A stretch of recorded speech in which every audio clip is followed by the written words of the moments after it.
in my core, I knew it was wrong because I was losing like friends and stuff, and I was alienating myself a bit, like with certain groups of people and stuff like that, and not hanging out with other people, not doing certain things. Now that I look back at it, I can see those sort of patterns that were forming. But at the time, I had no idea. Didn't think anything of it. That's Ben Wade. He's a passionate personal trainer and a dedicated father who's also a recovering drug addict. Ben went from first trying ice to using every day, and his life soon fell apart around his habit. You know, I ended up with like really like bad teeth because of it, and poor health, and like absolutely no fitness or anything like that. His marriage broke down, and the possibility of not being able to see his young son became very real. But Ben bounced back, replacing drugs with fitness and finding purpose that set him on the path to becoming the man he always wanted to be. Welcome to Young Blood, an award-winning podcast on a mission to make the mental health of young men a top priority.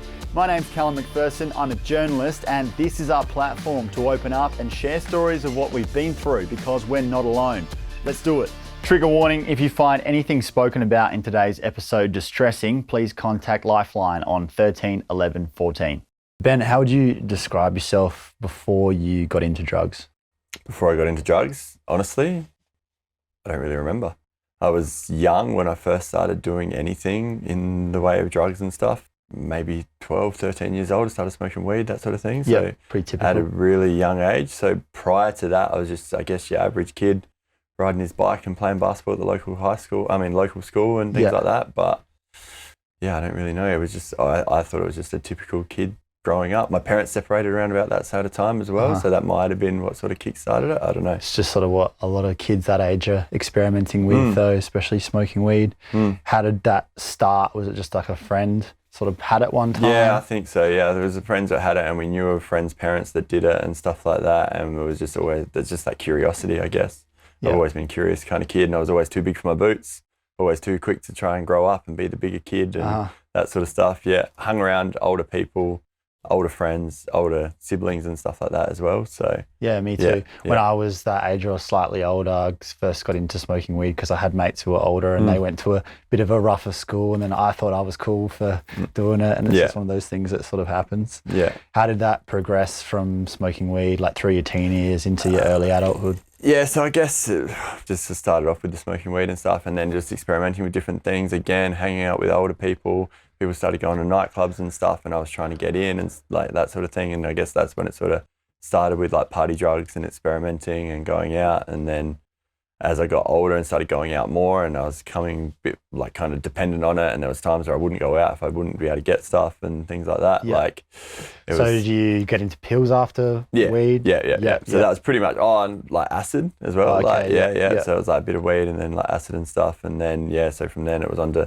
like speed, like powdered speed. Back when you could still get speed back apparently, So apparently, who knows what it was, but that's what we were told. Yeah. And then like pills and stuff, and then from that was just like partying. And then partying turned into during the week, and then during the week kind of turned into almost every day. And so then I would have tried, different things over the times, just more in the party sort of sense. Yeah. But then it would have been, like I said, it just turned into like after parties and then weekends and then stretched out. And then, and obviously when you're going out doing pills, that's for the night, but it's not the kind of drug that you get hooked on. You can develop a habit for sure where you need it to go out. I was like that myself at one point in time, but it's not the kind of drug that you're doing every day. No, not really. You're not really going to be functioning on it you're not really going to be trying to function and run a normal life. Like if you're taking pills every day, it's not going to have the same sort of effect. Yeah. So when did meth get introduced? I think I was about 20-ish, I reckon. I sort of remember like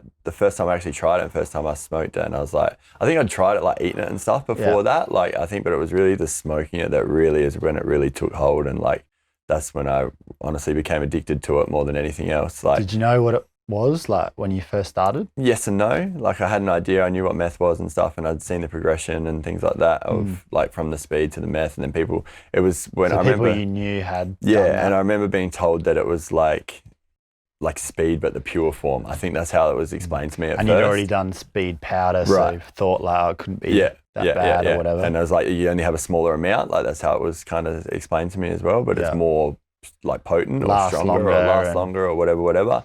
I remember the first time I smoked it, and I had a work thing. Like the next day I had to get on a plane to go to Queensland to do a work conference type thing for the business, for the company I was working for at the time.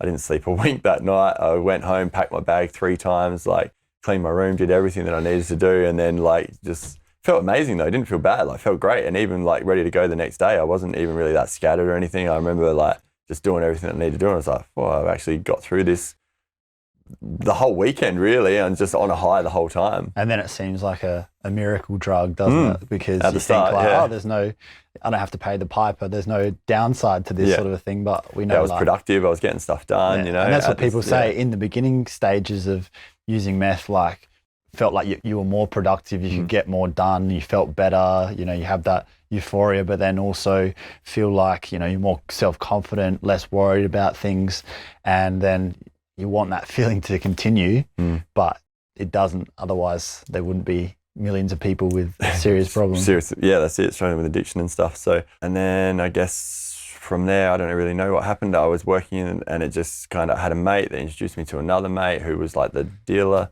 And then we were just hanging out and we got really tight, him and I. And, well, I thought we did.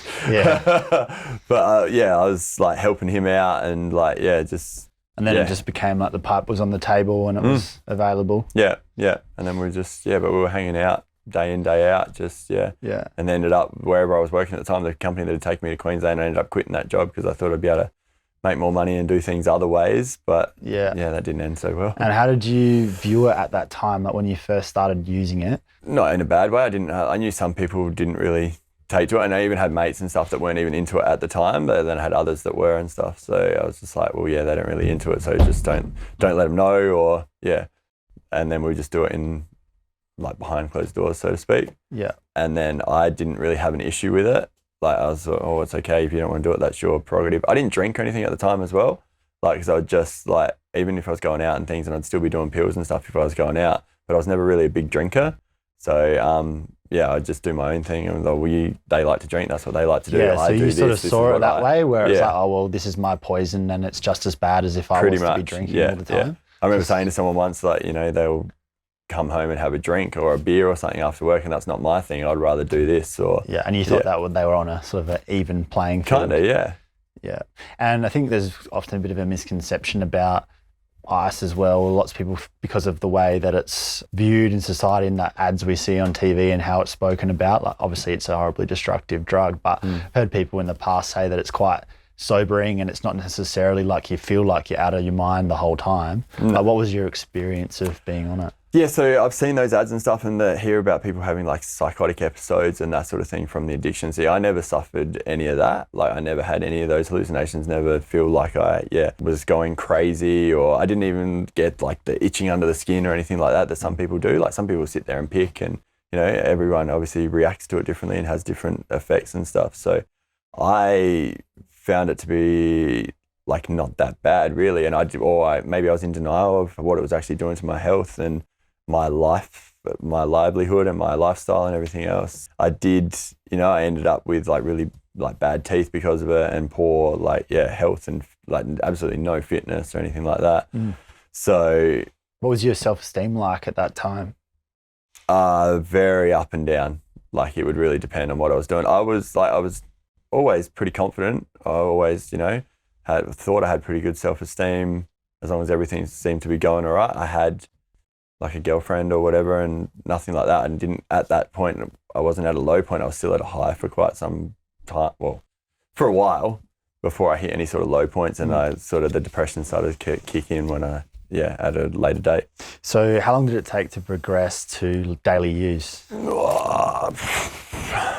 Probably not. I don't know. I couldn't give you an exact figure on timeline. Was it really quick though? Or probably not too long. Like it was probably like start. Yeah, we'll do it on the or wait till the weekend, or we'll do it over the weekend, and then it'll start from the Thursday, and then it would go through to the Sunday or something like that, and then just might have a little bit left, so I'll have that on the Monday morning before I got to do whatever I got to do, or and then it was just kind of just progressively over time. And was it subtle in that you didn't really notice how it was changing you as a person? Kind of, yeah.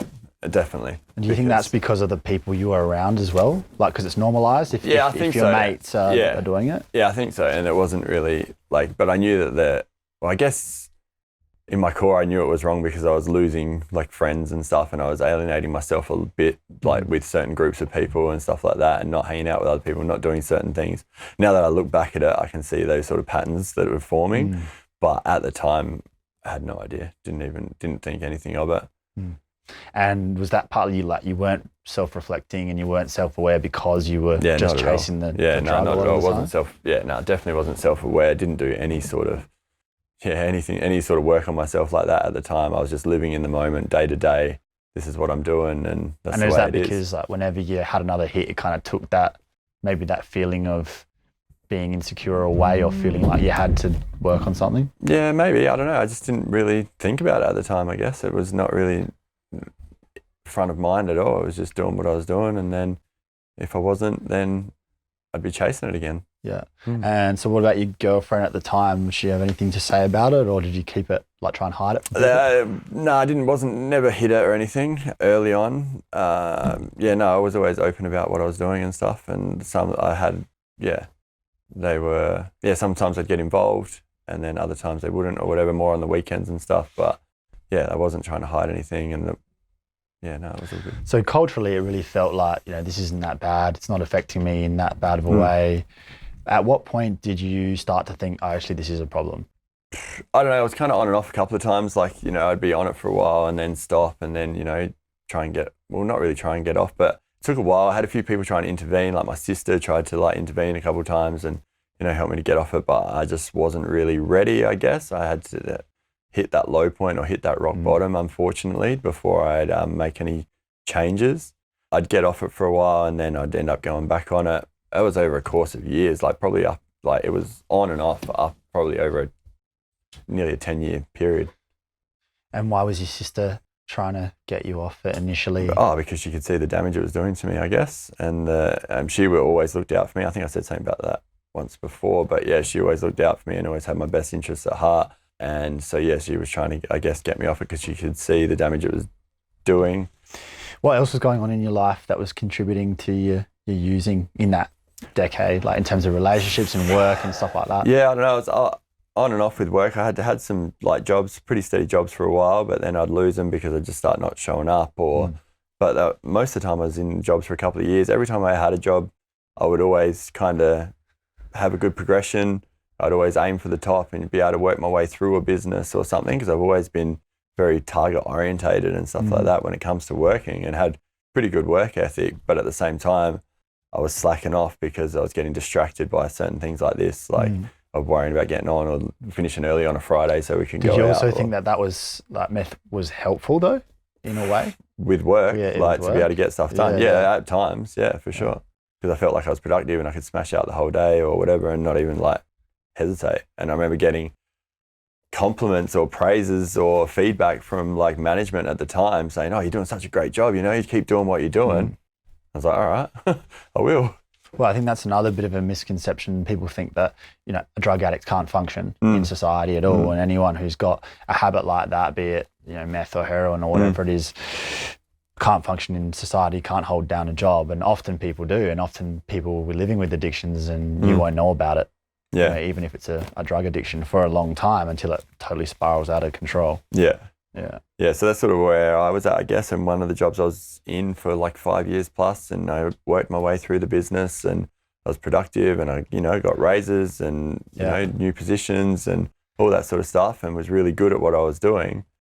But for a majority of the time I was, on it. And did your drug use sort of plateau at the same level for years? Because you often hear, obviously, it stops having the same effect. People have to use more and more of it, end up in debt, but it doesn't seem like that. A little bit. It did end up I did end up in debt and did end up having to sell cars and do things like that to sort of, to supply the habit sort of thing. Yeah. But it would go, like I said, it would kind of go in waves as well a lot of the time. So there'd be times where I'd be getting on it for ages, and then I guess an inner voice or something would probably tell me without me realizing at the time that, I need to back off. So I would for a while, but then it would be the itch or the urge would come back and I'd be back on it and And the thought process every time you got back on it, do you remember what that was? What that justification was? No, not really. I was just, because I didn't really care, to be honest, at the time. I didn't really care. I didn't have any kids or anything. I didn't have any responsibilities. I didn't really have anything or anyone to worry about except myself, is what I thought. Didn't think about the family and friends and stuff. It was very, very selfish in its nature, that I was just worried about myself and what I was doing. Didn't care about, you know, my parents or my mum or my sister or whatever else. And if they tried to intervene, then I just would push them away. Because you're in a relationship with ice, then I guess, in a way, yeah. You feel like that drug makes it hard for you to care about other people just because of what it does to you? It can do, but it can also enhance that. Like, you might have really strong feelings about certain people or certain things because I guess if they're involved in that, or they're feeding the addiction, or they don't tell you there's something wrong with it, I guess, then you might be drawn more to those people, or you might really cling on to those people.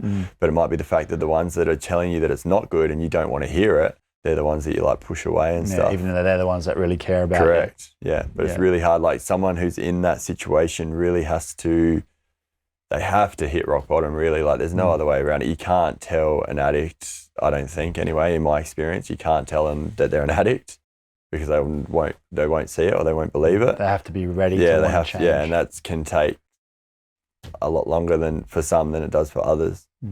What about your social group and sort of the influences that being on drugs brought into your life? Yeah, there was some not so positive, I guess, and ended up in some situations that, you know, not where I'd want my son to end up and things like that, looking back at it. Not really when I was super young, I guess. It wasn't too bad. It wasn't until I was in my 20s, really, like early 20s. That sort of stuff was happening, or you just end up like, you know, sitting around a table somewhere or in a laundry somewhere at like 5 a.m. and like, you're like, what am I? Like, I remember looking a couple of times, like just looking around and just going, like, what am I doing here? Why am I here? Like, And they're the times when then you get home and you sleep it off and you'd be like, oh yeah, I'm not doing that again. And you might go a week or 2 weeks or a month or something like that.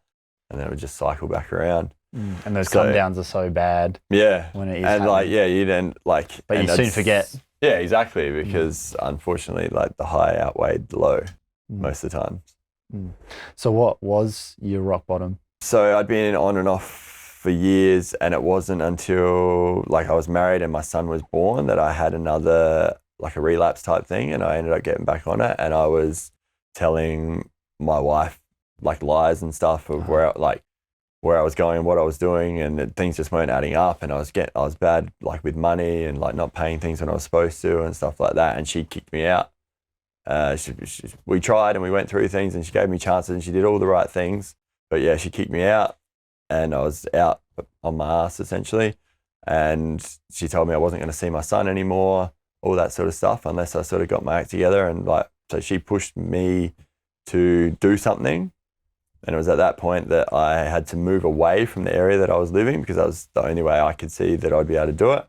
And just not alienate myself as such, or not cut myself off, but I moved down the other side of the city, which I'm sure there would have been plenty of stuff in that area, but I wasn't looking for it. I didn't know anyone. I knew, and it was more important for me to be able to rebuild myself so that I could have that relationship with me. That was more, with my son, sorry. That was way more important to me than anything else, and it always had been. So that was the breaking point, and that was my rock bottom when I was unemployed. I think I just got a job or something, but she kicked me out and told me I wasn't going to see my son. Those two things were, all right, that's it. It's time to do it.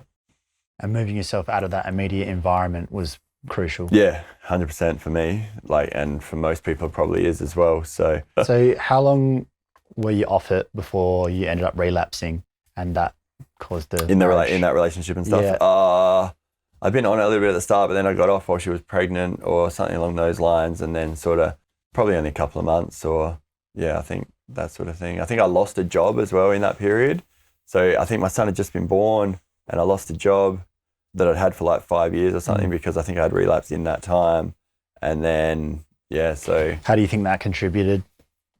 What do you mean? Like losing your job and then having your son, is that part of what sparked you to get back on it, or? Yeah, maybe. I think, and then I'd just say, I think from memory, I don't 100% remember, but I think from memory, some old friends or people I hadn't spoken to for a while sort of came back around, or sort of got back in touch, or I think I'd cut myself off from some sort of groups of people, and then I think somehow I bumped into one or something, and then we hung out just to have a beer or something, and I think it just sort of spiraled from there. And that's the thing, it's so easy to slip back into this sort of stuff when you know people who are still connected to it, and you can't help but run into people, and everyone's still going through challenges in life. And often if you've coped with things going wrong in the past by using, then when you're struggling with things, that can come back into the fray as like the sort of time that you want to do it. Yeah.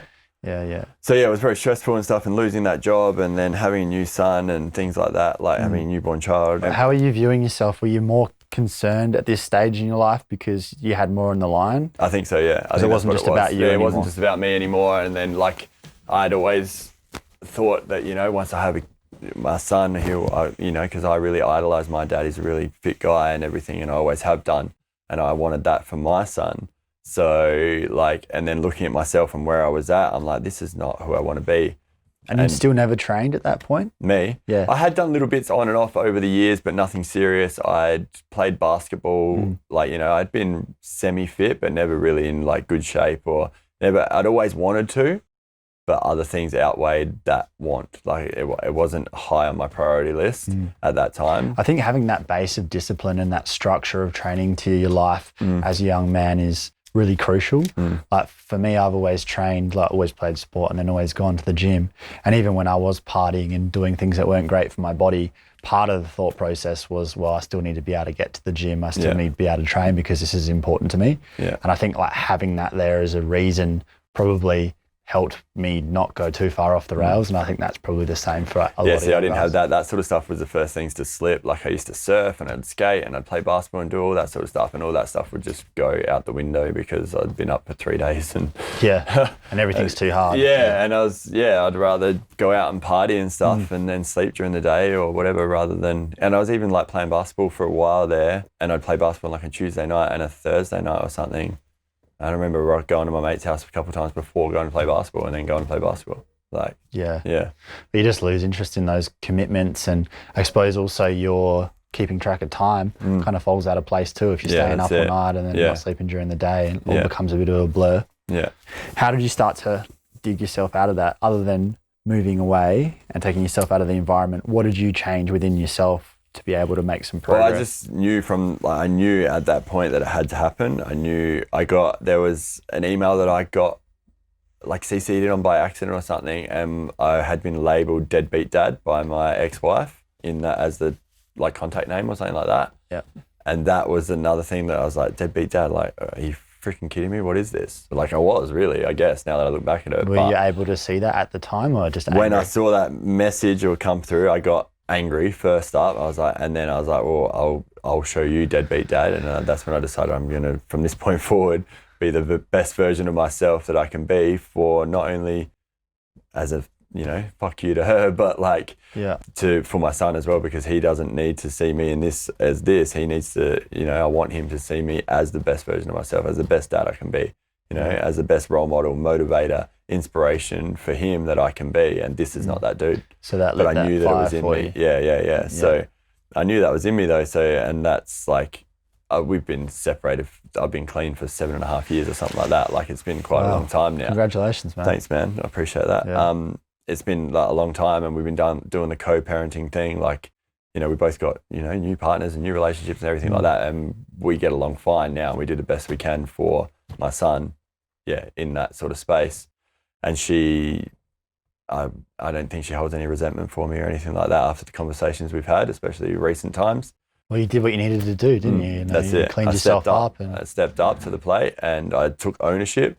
And so moving forward, to who I am today, things like that, accountability and taking ownership and, are really important to me and really part of my value system. And I struggle sometimes in day-to-day life and just with what I do for a profession and stuff, when people just say they can't do something or they don't want to do, or more that they can't do it or they just don't do it, when it seems so simple. Yeah, it's just a simple thing that you could do and it's going to change your life exponentially, but you just won't do it for whatever stubborn reason and stuff. I struggle with that. Well, sometimes. And consistency is one of the most important things, but also one of the hardest for people to be able to implement. Yeah. And as a personal trainer, that really it comes down to that. Yeah. And everyone wants that quick fix. We want that magic diet or like the silver bullet of some exercise that's going to do it all. Yeah. Or like, I want to have the perfect body in 3 months. And the fact is you got to rock up day after day after day, year after year after year. And not just in gym with your body, but like mentally with your mind, with staying off drugs, with whatever it is. Like, you got to be consistent. You got to keep doing the work. And it's not really sexy, you know. Sometimes it's not. Man. It's not. It's not everything you see on Instagram, like, you know, and especially if you diet, like if you're eating well and like, you know, you don't see people that are eating well posting all their meals every day because it's boring. It's the same stuff as day after day, eating pretty bland. Like, yeah, you can have some flexibility and you can have, you know, meals out on the weekend and stuff like that and still achieve your goals. But it's that day-to-day consistency, getting up at 5 a.m. or whatever that you don't see behind the scenes. The work behind the results, and not just like the physical results, but who that turns you into as a person by following that basis of discipline. How do you start to, first of all, start training seriously and then start to implement actual structure and discipline in your life? Because you came from having none to having a lot now. So when I'd been kicked out, I was living with my sister. She lived down the other side of town and she took me in, and that was the only place I was crashing on her couch to begin with.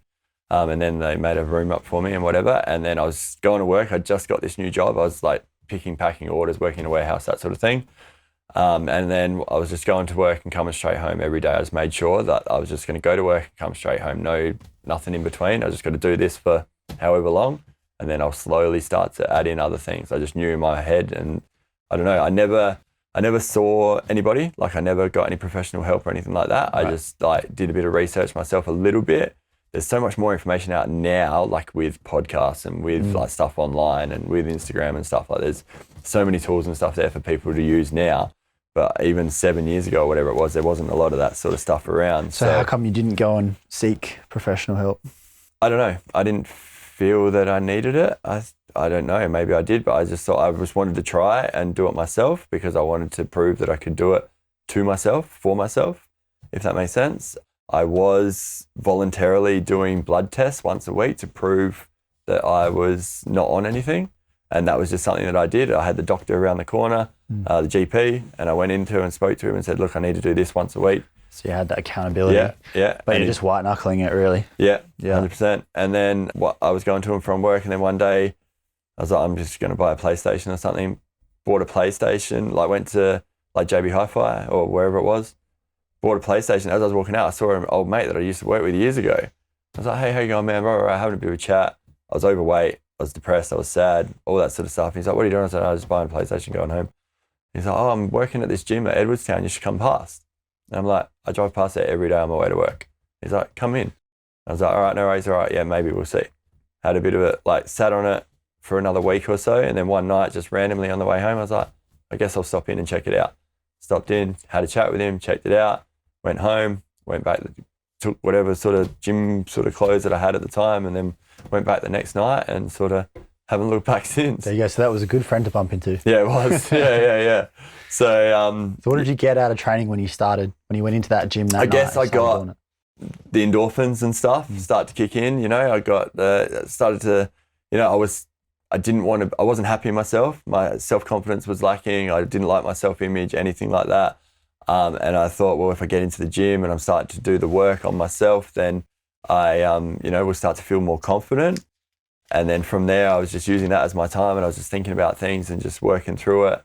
And then that became my therapy, so to speak. I know it sounds kind of cliche and stuff, and a lot of people say it, but it's the best therapy out there. And I tell that to people now as a personal trainer, like, you know, moving is medicine is a good way of putting it. And the more you can, you know, so that's what I found straight away. And straight away I was addicted, I guess. It was my new drug. Well, it's classic, isn't it? People who struggle with an addiction getting into fitness and then getting hooked on that instead, which is obviously a lot healthier. Yeah. But I'm a big advocate for you have to be able to replace whatever it is with something else, with something positive. Yeah. And just going home and trying to abstain and just twiddle your thumbs and not do whatever the bad thing is. Yeah. It's not enough. You've got to replace it with something proactive. Yeah, that's and fitness is a great one. Yeah.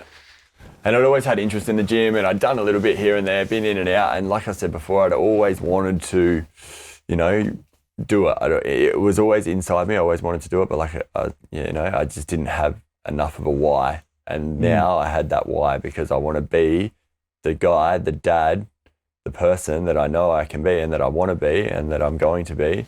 And that was enough of a driver for me, like for my son. And so for that was the thought that you'd wake up with and have in your head that kept you in the gym? Yeah. And then I was just always, I just don't want to be that guy. I don't want to be that deadbeat dad. That's not who I am. That's not who I want to be. And from that point forward, I was just, go to the gym. And then it was just work, gym, home. So that was a new routine. And we're talking about giving up one of the most addictive substances known to man, like a snow walk in the park. A lot of people aren't able to do it. How did you deal with the cravings and the psychological and physical aspect of wanting it? I was a smoker as well, a cigarette smoker for quite a long time. So even when I first started going to the gym and stuff, I was still smoking. That was pretty much the only thing I did. Like I basically cut myself off cold turkey, and when I lived with my sister, and I would still just smoke cigarettes. I think I was drinking a little bit here and there, but then I was like, nah, just got rid of that. Cravings wise, I don't know. I think I'd flip the switch. So in my head, I'd flip the switch. That's not what I was going to do anymore. It wasn't worth it for me. That was more important, not being that deadbeat dad and the possibility of not seeing my son. Yeah. Because she told me that I wasn't going to be able to see him and stuff. I was like doing like supervised visits. I'd get like an hour a fortnight basically. Yep. Like not court ordered or anything, but that was just what she wanted. And I just had to play along with it. Otherwise I was going to get nothing. So having a purpose was such a strong motivator that was enough. Enough for me, yeah. Yeah. I guess it's tricky because everyone's different in terms of how they come off things and what might work for someone might not work for someone else. Yeah, that's it. But being in the gym, and then I had goals, and then my mate who I'd run into, he was working at the gym, so I was overweight, like I said, I was like 120 kilos or something. Didn't go to the gym, anything like that. So, I'd wanted to get down to like 100 kilos. That was my first initial goal. So that was good. And then once I started seeing results and seeing the scales move and stuff like that, that was enough for me to be able to set some new goals and keep going. And how did you start to see yourself differently, and how did other people see you differently? I don't know, I just started to feel more confident. Felt like I had a purpose, like you said before, like I had a bit more of a purpose, had a bit more of a skip in my step, just had a bit more self-confidence, all that sort of thing. And I guess it was just those endorphins and of training and, So how much do you reckon not having had that in your life for your whole life influenced you being on drugs for such a long time? Not having training in my life earlier on? Yeah. I don't know. Do you reckon if you were getting that from somewhere else, like a lot of those positive feelings and that self-esteem, that you would have got off the drugs sooner or wouldn't have done it? It's a bit hard to say, I guess. It is a bit hard to say, yeah, potentially, but I couldn't really answer it because I don't know. And then I was always curious, even from a young age with drugs and things, like I always had a curiosity about it. So I think... You're always going to try it, you think? Yeah. But I might have come back to it sooner maybe, but like I said, I think in my experience, everyone has to hit that rock bottom and has to have that moment of, oh shit, or, this is, what have I done? And And it seems like throughout that whole drug history, like just looking after yourself and wanting to be better for yourself wasn't enough of a motivator until you had the reason of your son. But then your self-esteem must have built to a level where you actually valued yourself a lot more, and then you wanted to look after yourself for you as well. Yeah. So I always I always like to look after myself to a certain extent. Like I'd like to, clean clothes and keep my hair, I used to have my hair styled and stuff like that. So those sorts of things was always, I guess, like on the exterior, but there was a lot going on the interior that I wasn't dealing with, I guess is one way of putting it. So yeah, but just once getting into the gym and then having that job and then having a progression plan in the workplace that I was at the time, and starting to tick goals and then really getting focused on that. It was just, for me, it was, And inevitably in that time when something really difficult happened externally in your life, which could have been a trigger, do you remember any times like that where you thought about it but didn't do it? Or I think maybe a couple of times, but I think maybe early on as well, there might have been a couple of times, but I was like, I'd love to go do it or something like that. But then I just think of that deadbeat dad thing that really cut me deep at the time. So I think that was enough every time. I just go back to that and I just say to myself, do you want to be that deadbeat dad? And then that was enough to sort of pull me through. Yeah. How did it feel to realise that all those people you thought were your friends actually didn't care about you? Yeah, it's not that I think about that often, but that does come up. Like every now and then I think about, a mate or something, I'll be like, I wonder what he's up to. And I was like, well, yeah, he's probably doing the same shit. And most of them are still doing the same shit, or they're in jail, or they've taken their life, or they're not here anymore, or whatever it is. Like I've only got like maybe one. I do have a couple of mates that I've had for a long time who did go through it and stuff as well, who are good mates, like maybe one probably that I've had the whole time. But the others, I haven't heard from them, haven't seen from them, got no idea where they are. Tried to look one of them up one time, couldn't find nothing. So I was just like, you know what, it's probably a good thing. What's it like to reflect and know that your life could have gone that way if you didn't get your shit together? Oh, 100%. I would have been in jail or dead, I reckon. Is it hard to even remember what it was like to be you then because you're so different now? Or yeah, I'm totally and like if people see photos and stuff, and even just my appearance and the way I carry myself and everything else is totally different. Like my partner now, if she's seen photos of me, she's like, who is that guy? Like it doesn't even look like you at all. And I'm like, yeah, I know, it's crazy, isn't it? It's like a totally different person. So how has your life transformed since getting clean? Oh, it's so much better. Yeah. Well, I like to think so anyway. Yeah, so definitely. like I'd had jobs on and off over the years, but nothing really serious. My teeth, I had really poor, like not poor hygiene, but my teeth were terrible. I hadn't been to the gym, so my physique and stuff was not never what I wanted it to be. Whereas now, I've, totally the total opposite, confident in myself and who I am, try to show up as the best version of myself all the time. And now as a personal trainer and like I do the mental health stuff as well. So I'm mentoring people, trying to help them get through things. I can have that positive impact on everyone. And that's enough for me. That's the feeling that, this is what I need to be doing. Tell us a bit about that mentoring. So I've done mentoring for personal trainers, like new to the industry. So to getting me up and helping build a business base and stuff like that. Like I've created a pretty sustainable business model for personal trainers and for myself. And then I've passed that knowledge on to other people as well, like other trainers as well. And there's no chance I would have done that 10 years ago, 15 years ago, or whatever it was. Like I said, I had on and off jobs here and there, but no sort of drive or accountability or anything about business sense. Now I'm running like I just sold shares in another business, things like that. Like, more of a businessman now than just a personal trainer.